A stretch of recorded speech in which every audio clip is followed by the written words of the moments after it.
राजकुमार को प्रसन्नता सुनना बहुत पसंद आता था। अक्सर वो अपने नौकरी और सिपाहियों और प्रधानों से अपनी सुंदरता के बारे में पूछता है। बदले में सबको सुंदरता की खूब बढ़ चढ़कर प्रशंसा किया करता था। राजकुमार ने एक दूसरे राज्य से उसके राज्य में प्रवासियों से पूछा कि उन्हें किसी राज्य में मुझसे ज़्यादा सुंदर पुरुष कहीं दिखा है।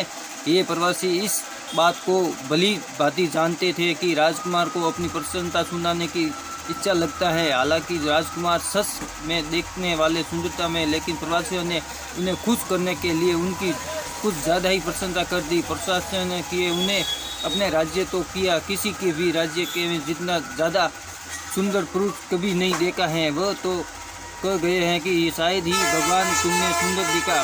राजकुमार अपनी इतनी ज़्यादा प्रशंसा सुनकर खुश हो गया और वह अब प्रवासियों से अपनी तारीफ करने सुनता रहा। एक बार उसके राज्य में एक साधु आया। राजकुमार से उसे अभी अपने बारे दरबार में बुलाया और वह सवाल पूछा कि क्या उन्हें राजकुमार से ज़्यादा सुंदर पुरुष कहीं देखा है। साधु ने राजकुमार से कहा कि हाँ, उन्हें बहुत सुंदर, अभी ज़्यादा सुंदर पुरुष को देखा है। अभी सभी साधुओं की बात सुनकर हैरान थे। राजकुमार ने साधु से पूछा कि कौन है वो पुरुष। साधु ने कहा, सुबह मैं आपको दिखाता हूँ, तब आप अब वर्तमान से ज़्यादा सुंदर थे। साधु की बात सुनकर भी सभी दंग रह गए। राजकुमार ने अपने सेवकों से पूछा कि ये क्या कर रहा है, अभी सुबह से कम सुंदर नज़र आ रहा है। सेवकों ने कहा कि उन्हें तो वो उतने ही सुंदर दिख रहे हैं। राजकुमार ने साधु से पूछा, जब सभी को कोई फर्क नहीं नज़र नहीं आ रहा तो भला आप ऐसा क्यों कह रहे हो। साधु ने राजकुमार से कहा कि ये सब आपकी नौकरी करने हैं, इसलिए उन्हें आपसे कोई कमी नहीं दिखेगी।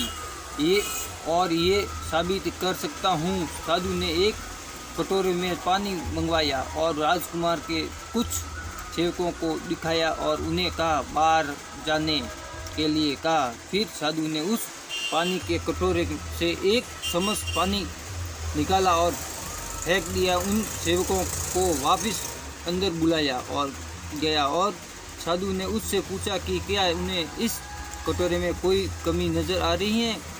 सभी सेवकों ने ठीक से निरीक्षण किया और बोले, कहीं उन्हें कटोरे में कोई कमी नहीं नज़र आ रही है।